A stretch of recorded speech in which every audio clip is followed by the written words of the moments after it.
Sur les 15 arts de la ferme du refuge Bouba de Rangvo, le propriétaire M. Jean-Claude Topeta peut se désoler, ces animaux ne sont toujours pas là.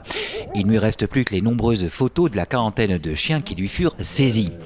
En effet, en août 2014, 70 chiens et 20 chats avaient été saisis par la cellule anti-trafic de la SPA et les gendarmes au refuge de Rangvo appelé refuge de Bouba. Les raisons, non-autorisation préfectorale pour détenir plus de 9 chiens.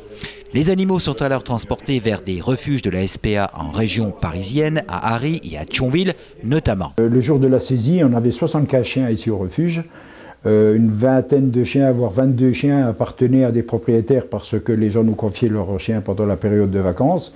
Et mes 50 chiens restants étaient saisis par la SPA et conduits dans différentes SPA de la région, et notamment sur Gennevilliers et la SPA de Chailly-en-Brie en Seine-et-Marne. Et parmi les bêtes saisies, 30 chiens et 7 chats étaient en pension de vacances au refuge de Bouba. Depuis, ils ont tous été récupérés par leurs propriétaires avec l'aide de M. Topeta. Mais non sans mal pour certains propriétaires. Tous les chiens des propriétaires ont été récupérés. J'ai emmené une dizaine de personnes sur Paris pour récupérer les chiens parce qu'il y a des gens qui ne pouvaient pas se déplacer aussi loin et qui n'avaient pas les moyens d'aller chercher leurs chiens sur Paris. Donc tous les chiens des propriétaires aujourd'hui ont été récupérés. Non pas sans problème parce que sur le cas de la SPA de Thionville, on a eu beaucoup de soucis pour récupérer Aïka. Aïka, c'est un chien qui vient de Guadeloupe, qui vient de la SPA, qui a été placé sur Crune. La SPA n'a jamais fait de contrôle. J'ai récupéré ce chien dans un état pitoyable. Quand ils sont venus saisir mes chiens, ils ont repris leur chien sur Thionville.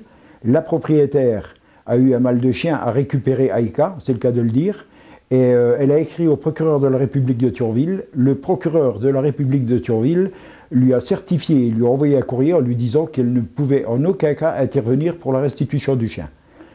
Maître Merthe a fait un courrier à la SPA de Paris, une mise en demeure, et le lendemain, on a pu récupérer Aïka qui était à la SPA. Ou encore le cas de M. Carbonara qui récupère son chien mais très amaigri et qui a d'ailleurs déposé plainte à la gendarmerie de Famec. On a récupéré 2 chiens en très mauvais état où on nous dit que c'est pas grave, ça peut arriver.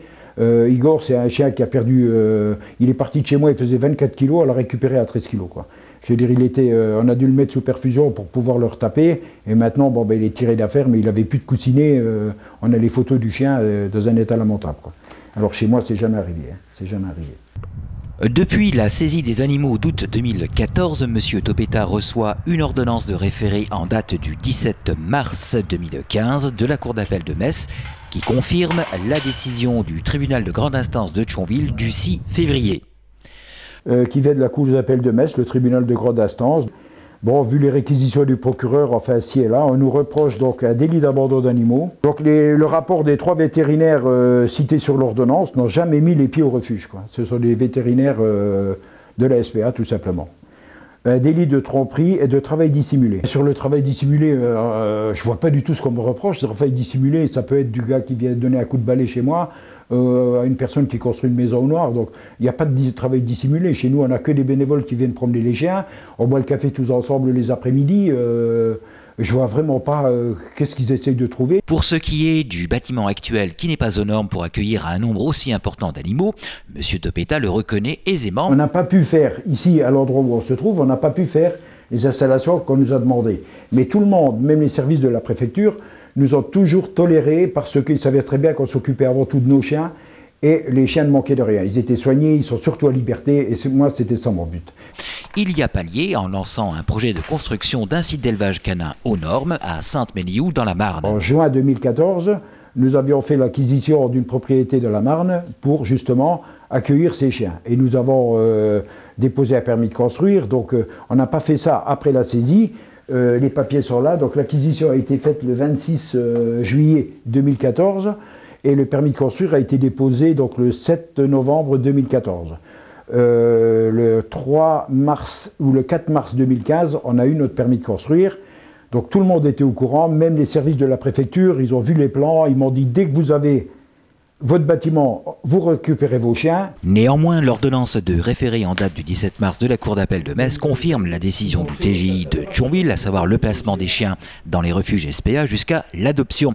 Sauf que pour M. Topeta, il s'agit de chiens dont plus personne ne voudra, donc condamnés à l'euthanasie. Et les 50 chiens qui restaient au refuge, c'est des chiens qui sont implaçables. C'est des chiens qu'on a récupérés, maltraités, enfin bon, on ne va pas refaire toute la liste, mais c'est des chiens qui ne sont pas plaçables, c'est des chiens qui vivent en liberté chez moi, ils ont l'habitude de vivre ensemble, et si on a décidé de monter une maison de retraite justement pour ces chiens-là, c'est pour qu'ils terminent leur jour dignement dans nos locaux, et en aucun cas qu'ils finissent à l'euthanasie. Je pense que c'est ce qui arrivera aujourd'hui si les chiens restent à la SPA. Tous ces chiens-là vont être euthanasiés parce que les gens ne pourront pas les garder. Une pétition sur Facebook a été mise en ligne par les bénévoles de l'association L'Arche de Bouba. Plus de 1100 signatures y figurent. D'autre part, une marche sera bientôt organisée.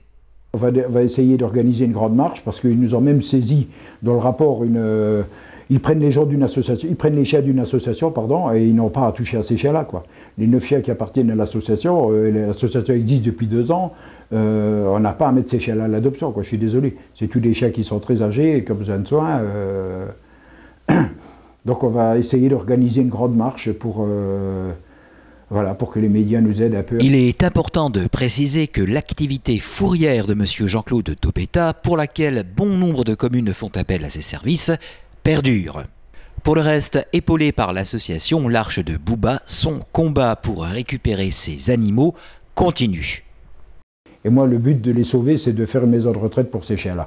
On nous a coupé l'herbe sous le pied, mais aujourd'hui, je suis bien décidé à me battre jusqu'au bout pour récupérer mes chiens.